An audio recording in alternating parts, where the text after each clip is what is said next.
नारद संचार आर्थिक समाचार के दर्शकों को महावीर सिंह का नमस्कार। आज हम बात करेंगे बाजार में गेहूं और आटे की स्थिति और अदानी समूह के बारे में। अमेरिका की एक शोध कंपनी की रिपोर्ट आने के बाद अदानी समूह की स्थिति के बारे में। सबसे पहले हम बात करते हैं गेहूं और आटा। पिछले दिनों ये समाचार आया कि सरकार खुले बाजार में 30 लाख टन गेहूं बेचेगी। इसका मतलब ये है कि बाजार में गेहूं के बढ़ते दाम पर अंकुश लगाने के लिए सरकार ने ये फैसला किया है और इसकी पुष्टि व्यापारिक संगठनों ने भी की है। उन्होंने कहा है कि सरकार ने ये जो कदम उठाया है इससे आने वाले समय में गेहूं के दाम या आटे के दाम 5 से 6-7 रुपये किलो तक कम हो सकते हैं। दरअसल पिछले एक साल की हम बात करें तो इस दौरान गेहूं का आटा, गेहूं भी और गेहूं का आटा 10 रुपये प्रति किलो तक महंगा हो गया है। 28 रुपये किलो आटा आज 38 रुपये किलो में मिल रहा है। ये स्थिति क्यों आई कि सरकार को खुले बाजार में अपने भंडार से गेहूं का स्टॉक सस्ते दाम पर बेचना पड़ा ताकि बढ़ते दाम पर अंकुश लगाने पड़े।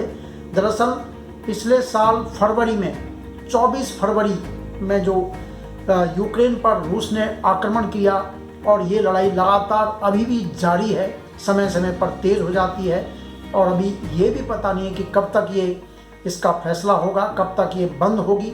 हालांकि चौतरफा प्रयास इसके लिए जारी हैं। तो यूक्रेन और रूस दोनों ही गेहूं के बड़े उत्पादक हैं। गेहूं, आटा इसके निर्यातक भी हैं। खाद्य तेल में सोयाबीन, सूरजमुखी तेल के ये निर्यातक हैं। बाकी जो रूस है कच्चा तेल, गैस, उसका भी बड़ा निर्यातक है। तो रूस पर कई यूरोपीय देश ने प्रतिबंध लगाए हैं। वहाँ से उन्होंने गेहूं, आटा वगैरह मंगाना जो है बंद कर दिया है। यूक्रेन का लड़ाई में फंसने की वजह से वहाँ से निर्यात पर असर पड़ा है और यही वजह है कि पिछले एक साल के दौरान विश्व बाजार में आटे के दाम, गेहूं के दाम तेज़ी से बढ़े हैं और इसका असर ये हुआ कि भारत से पिछले साल गेहूं और आटे का निर्यात तेज़ी से बढ़ा। आमतौर पर यह होता है कि विश्व बाजार में भारत का जो खाद्यान्न है उनकी लागत ऊंची होने की वजह से विश्व बाजार में उनका निर्यात नहीं हो पाता है। चीनी हो, आटा हो, तेल तिलहन हो, दालें हों, जो भी हैं, उनकी भारत में लागत ज़्यादा होती है और विश्व बाजार में उनके दाम कम होते हैं, तो यहाँ से निर्यात नहीं हो पाता। लेकिन यूक्रेन की जो लड़ाई है उसकी वजह से ये हालत बने कि जो आटा है उसके दाम विश्व बाजार में बढ़ गए, गेहूं के दाम बढ़ गए और भारत के व्यापारियों को मौका लगा कि हम निर्यात कर सकते हैं, तो उन्होंने निर्यात करना शुरू कर दिया। और जब यहाँ से गेहूं और आटे का निर्यात होने लगा तो सरकार के गोदाम में जो गेहूं आटा जो आना चाहिए था वो नहीं आया। वहाँ जो गोदाम में सरकारी खरीद कम हो गई, व्यापारियों की तरफ जो है गेहूं ज़्यादा जाने लगा और यही वजह है कि पिछले साल सरकार को फिर गेहूं और आटे के निर्यात पर रोक लगानी पड़ी, क्योंकि बड़े पैमाने पर आटा जो है विदेशों में जाने लगा, देश में भंडार जो है कम रहने लगा। 1 जनवरी को सरकार के गोदाम में जो गेहूं का भंडार है 1,71,00,000 टन था। ये बफर स्टॉक के हिसाब से जितना होना चाहिए, हर साल 1 जनवरी के दिन कितना गेहूं का स्टॉक सरकार के गोदाम में होना चाहिए, 1,38,00,000 टन होना चाहिए। तो अभी कितना है, 1,71,00,000 टन। बफर नॉर्म से तो ज़्यादा है, लेकिन एक साल पहले के मुकाबले सरकार के गोदाम में जितना गेहूं था उसके मुकाबले ये आधा है। पिछले साल 3 करोड़ टन था। 1 जनवरी 2022 की अगर हम बात करें तो 3 करोड़ से ज़्यादा सरकार के गोदाम में गेहूं था और इस साल है 1,71,00,000 टन। इसकी वजह भी क्या है, क्योंकि व्यापारियों को ज़्यादा गेहूं बेचा गया, वहाँ ज़्यादा दाम मिल रहे थे सरकार के न्यूनतम समर्थन मूल्य के मुकाबले। सरकार तो MSP पर खरीद करती है, मिनिमम सपोर्ट प्राइस, तो MSP से ज़्यादा दाम मिल रहा था तो गेहूं उधर जाना शुरू हो गया। और इस साल के लिए अब जो ये रबी विपणन सत्र शुरू होने वाला है 1 अप्रैल से, तो गेहूं की कीमत है 2,125 रुपये क्विंटल। सरकार ने जो MSP तय किया है, पिछले साल था 2,015 रुपये और अब है 2,125 रुपये। 110 रुपये सरकार ने MSP बढ़ाया है। तो उम्मीद की जाती है कि सरकार को इस साल गेहूं ज़्यादा मिलेगा, उसके गोदाम भरे पूरे होंगे, क्योंकि निर्यात भी बंद है। अब व्यापारी खरीदते हैं ज़्यादा कि नहीं खरीदते हैं, ये समय बताएगा। 1 अप्रैल से ये विपणन सत्र शुरू होगा और सरकार ने चने के MSP में भी 105 रुपये क्विंटल की वृद्धि की है। 5,335 रुपये क्विंटल उसका दाम रखा है।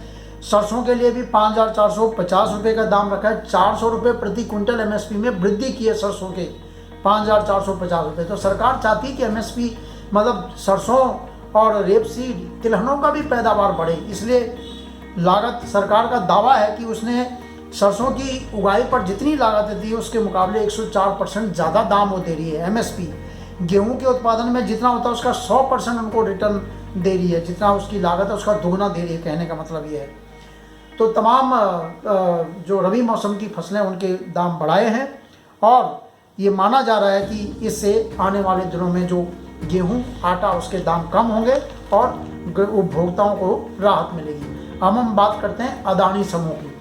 अदानी समूह के खिलाफ अमेरिका की एक कंपनी है हिडनबर्ग, ये शेयर बाजार में और निवेश इन्वेस्टमेंट के क्लाइमेट इन्वेस्टमेंट के बारे में, कंपनियों में क्या स्थिति है उसके बारे में ये शोध करती है। अमेरिकी वित्तीय शोध कंपनी हिडनबर्ग, उसने ये अदानी समूह के बारे में कहा कि उसके जो वित्तीय रिपोर्टें हैं उनमें जो स्पष्टता नहीं है और उसमें सट्टेबाजी होती है, उसके दाम जो है शेयर बाजार में उसके दाम जो है सट्टेबाजी से बढ़ते हैं और कई भी तरह की बातें। उसने 88 सवाल उसने जो है कंपनी के शेयर इन्वेस्टमेंट के बारे में, कंपनी के कारोबार के बारे में, कंपनी के शेयरों के बारे में उसने ये सवाल उठाए हैं। हालांकि अडानी समूह ने कहा है कि उसने जो भी 88 सवाल जो खड़े किए हैं उसमें 65 सवाल तो जो कंपनी की जो अडानी समूह की जो कंपनियां हैं उनकी वार्षिक रिपोर्ट में दे दी गई है और उसके वार्षिक रिपोर्ट में पहले से वो मौजूद है जो कि इसकी वेबसाइट पर है। बाकी जो 23 सवाल बचते हैं उनमें 18 सवाल जो शेयर निवेशकों के बारे में है, थर्ड पार्टी के बारे में, कंपनी का उनसे कोई सीधा लेना देना नहीं है और जो बाकी 5 सवाल हैं वो कंपनी ने कहा कि वो बिना किसी आधार के हैं, वो निराधार हैं। इस रिपोर्ट की वजह से अडानी समूह के शेयरों में बिकवाली शुरू हुई और उसके शेयरों में गिरावट आई। उसके शेयरों के दाम का कुल जो बाजार पूंजीकरण था वो 4 लाख करोड़ रुपए से ज़्यादा गिर गया पिछले 2 दिन के भीतर और उसकी वजह से गौतम अडानी जो कि दुनिया के तीसरे बड़े धनी व्यक्ति बन गए थे, अब वो उनके संपत्ति यानी शेयरों में जो उनका वैल्यूएशन था वो घटने की वजह से वो 7वें नंबर पर आ गए हैं और शेयर बाजार पर भी इसका असर दिखा। 27 जनवरी को अडानी समूह की कंपनी में गिरावट की वजह से और शेयर बाजार में काफ़ी गिरावट, बैंकों में भी गिरावट आई है। जिन बैंकों ने अडानी समूह को कर्ज दिया हुआ है, LIC जैसी कंपनियां जिनका पैसा काफ़ी अडानी समूह की शेयर कंपनियों के शेयरों में लगा है, उनके शेयरों में भी गिरावट आई। तो 27 जनवरी को निफ्टी 50 सूचकांक जो नेशनल स्टॉक एक्सचेंज का इंडेक्स है 288 अंक घटकर 17,604 रह गया।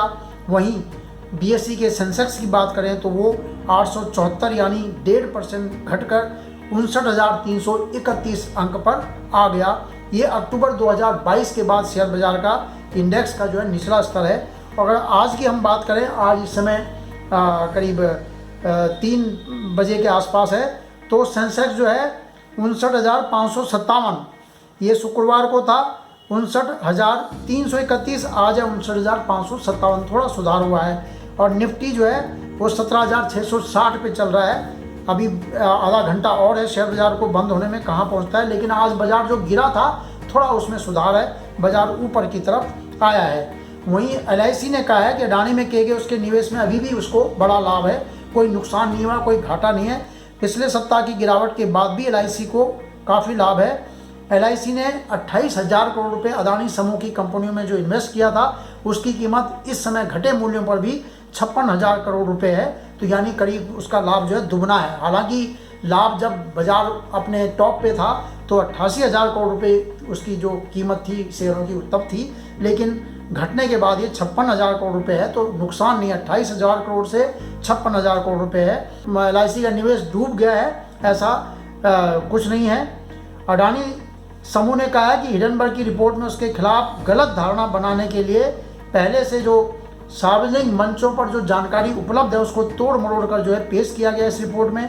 और अडानी समूह के मुख्य वित्तीय अधिकारी ने कहा है कि समूह के संस्थापक किसी भी तरह की सट्टेबाजी में लिप्त नहीं है, कोई ऐसी गतिविधि नहीं करते हैं जिससे शेयरों के दाम बढ़ाने की बात हो।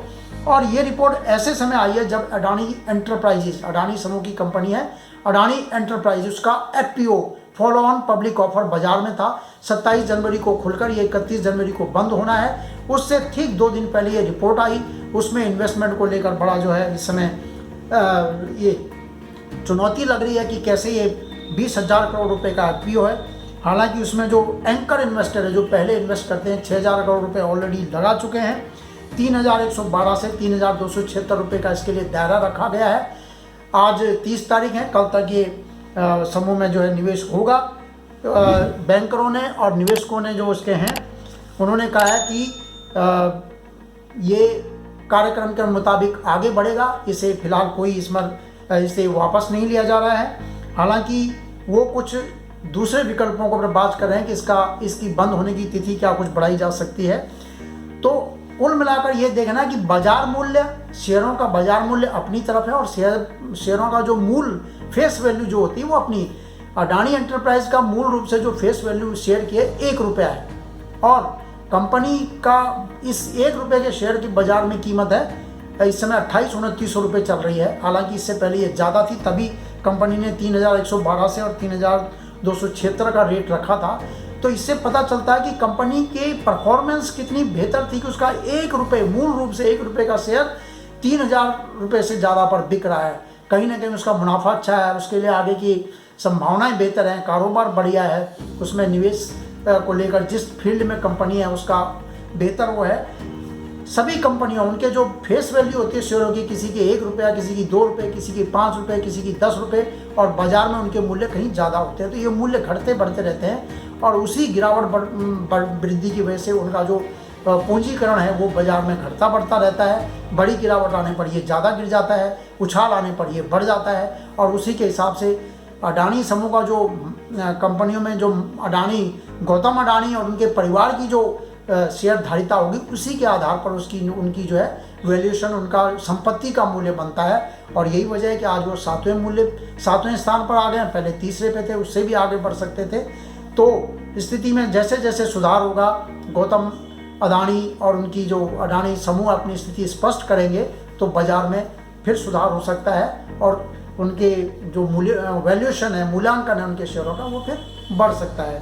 फिलहाल इस अंक में इतना ही। आप हमारे इस वीडियो को लाइक कीजिए, शेयर कीजिए और सब्सक्राइब कीजिए। नमस्कार। 1 फरवरी को आम बजट पेश होगा।